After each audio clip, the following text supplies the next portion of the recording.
देखिए, कोई भी प्रोजेक्ट क्यों शुरू होता है? सीधी सी बात है, किसी बदलाव के लिए, है ना? हम चाहते हैं कि आज हम जहां हैं उससे बेहतर जगह पर पहुंचे। लेकिन दिक्कत यह है कि अक्सर प्रोजेक्ट का जो टेक्निकल हिस्सा होता है और जो इंसानी हिस्सा होता है, वो दो अलग-अलग पटरियों पर दौड़ते हैं। तो आज हम यही समझने वाले हैं कि इन दोनों के बीच की जो खाई है, उसे भरा कैसे जाए। और यही वो सबसे बड़ा सवाल है ना? कि आखिर क्यों इतने सारे प्रोजेक्ट्स जिन पर इतनी मेहनत और प्लानिंग होती है, वो लंबे समय तक कोई असर नहीं छोड़ पाते। मतलब प्रोजेक्ट तो खत्म हो जाता है, पर जो असली बदलाव आना चाहिए था, वो आता ही नहीं। तो चलिए, आज इसी सवाल का जवाब ढूंढते हैं एक बहुत ही गहरी रिसर्च के आधार पर। तो आज का हमारा सफर कैसा रहेगा? सबसे पहले हम इस प्रोजेक्ट और चेंज के बीच के अलगाव को समझेंगे। फिर देखेंगे कि रिसर्च में क्या दिलचस्प बातें सामने आईं और आखिर में इस गैप को भरने के लिए एक मजबूत पुल बनाने पर बात करेंगे। तो चलिए कहानी के दो मेन किरदारों से मिलते हैं। एक तरफ है प्रोजेक्ट मैनेजमेंट, जिसका पूरा ध्यान होता है क्या बनाना है और कब तक बनाना है। और दूसरी तरफ है चेंज मैनेजमेंट, जो इस बात पर फोकस करता है कि इस बदलाव को कौन अपनाएगा और कैसे अपनाएगा।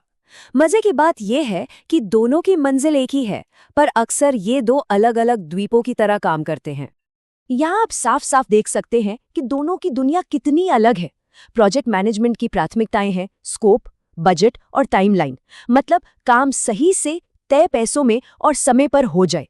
दूसरी तरफ चेंज मैनेजमेंट की प्राथमिकताएं हैं लोग, वहां का कल्चर और वो उस बदलाव को अपनाएं। यानी एक का फोकस है चीज बनाने पर, तो दूसरे का फोकस है उस चीज को अपनाने वाले इंसानों पर। और असली प्रॉब्लम यहीं से शुरू होती है। इन दोनों के बीच कोई साफ बाउंड्री या रिश्ता न होने की वजह से क्या होता है?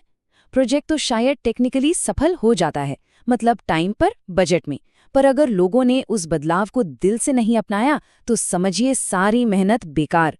कंपनी को जो असली फायदा मिलना था वो मिलता ही नहीं। अच्छा, तो अब सवाल ये उठता है कि रिसर्चर्स ने इस गैप को समझा कैसे? उन्होंने क्या किया? उन्होंने एक बहुत ही सिस्टमैटिक तरीका अपनाया, जिसे लिटरेचर रिव्यू कहते हैं। मतलब इस टॉपिक पर जितने भी जरूरी रिसर्च पेपर्स थे, उन सबको खंगाला गया। चलिए देखते हैं कि इस पड़ताल में क्या निकला। उन्होंने अपनी पूरी रिसर्च को एक सीधे से सवाल पर फोकस किया। अब तक प्रोजेक्ट मैनेजमेंट पर जितनी भी स्टडीज हुई हैं, उनमें बदलाव के मैनेजमेंट को, यानी लोगों से जुड़े पहलू को कैसे देखा गया है, क्या उसे जरूरी माना भी गया है या नहीं। और ये काम ऐसे ही नहीं किया गया, एक पूरा 3 स्टेप का प्रोसेस फॉलो किया गया ताकि जो भी नतीजे निकलें वो भरोसेमंद हों।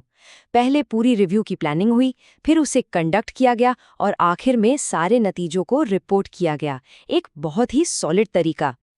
ये देखिए, ये प्रोसेस काम कैसे करता है। शुरू में तो उन्हें 126 आर्टिकल्स मिले, फिर पहली छटनी के बाद ये 59 रह गए, और आखिर में जो सबसे ज्यादा काम के थे वो थे 43 आर्टिकल्स। तो सारा फोकस इन्हीं पर किया गया। और ये जो 43 का आंकड़ा है ना, ये बहुत कुछ कहता है। ये दिखाता है कि ये जो विश्लेषण हम देख रहे हैं, ये कोई हल्की फुल्की चीज नहीं है। ये पिछले 40 सालों 1983 से 2023 के बीच 3 सबसे बड़े प्रोजेक्ट मैनेजमेंट जर्नल से चुने गए पेपर्स पर आधारित है। मतलब बहुत ही गहरा विश्लेषण है। तो अब आते हैं इस पूरी रिसर्च के सबसे मजेदार हिस्से पर। जब उन 43 पेपर्स को निचोड़ा गया तो उनमें से 6 खास बातें, या कह लीजिए 6 थीम्स, बार बार उभरकर सामने आईं। ये थीम्स ही हमें उन दो अलग अलग द्वीपों के बीच के पूरे लैंडस्केप को समझने में मदद करेंगी। तो ये 6 थीम्स कौन सी थीं? देखिए, पहली थी प्रोजेक्ट मैनेजमेंट और चेंज मैनेजमेंट का आपसी रिश्ता।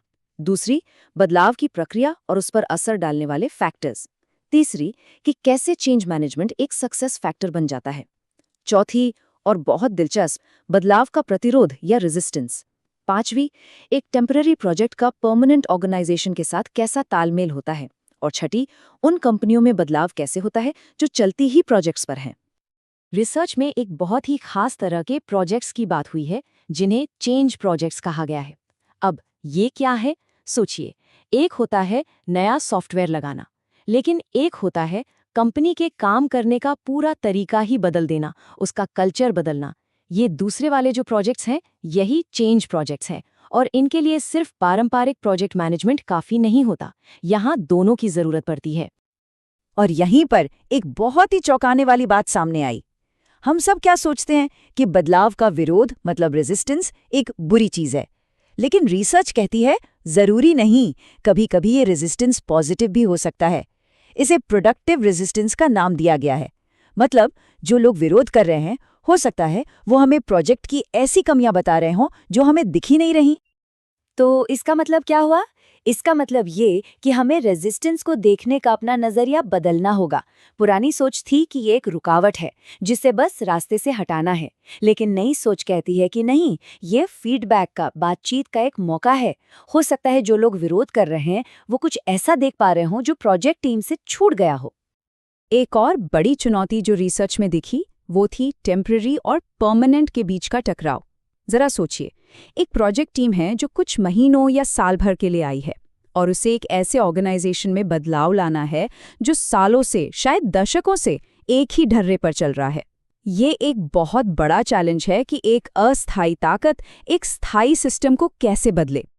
तो ठीक है, हमने ये सारी बातें समझ ली, रिसर्च की फाइंडिंग्स देख ली, पर अब सवाल ये है कि आगे क्या? इन सब का मतलब क्या है? हम इस खाई को पाटने के लिए, एक मजबूत पुल बनाने के लिए क्या कर सकते हैं? पूरी रिसर्च का जो निचोड़ है, जो सबसे बड़ी फाइंडिंग है, वो ये है कि प्रोजेक्ट मैनेजमेंट और चेंज मैनेजमेंट को जोड़ने वाली रिसर्च बहुत बिखरी हुई है। ये दोनों डिसिप्लिन अपने अपने बुलबुले में जी रहे हैं। इनके बीच कोई असरदार बातचीत, कोई सहयोग है ही नहीं, और इसी वजह से दोनों एक दूसरे से कुछ सीख नहीं पा रहे हैं। तो भविष्य का रास्ता क्या है? ये टेबल हमें कुछ दिशाएं देती हैं कि आगे किस तरह की रिसर्च की जरूरत है। जैसे एक प्रॉब्लम ये है कि प्रोजेक्ट मैनेजमेंट के तरीके बड़े बदलावों के लिए ठीक नहीं बैठते, तो आगे का रास्ता है कि चेंज प्रोजेक्ट्स में इनकी एप्लीकेबिलिटी को स्टडी किया जाए।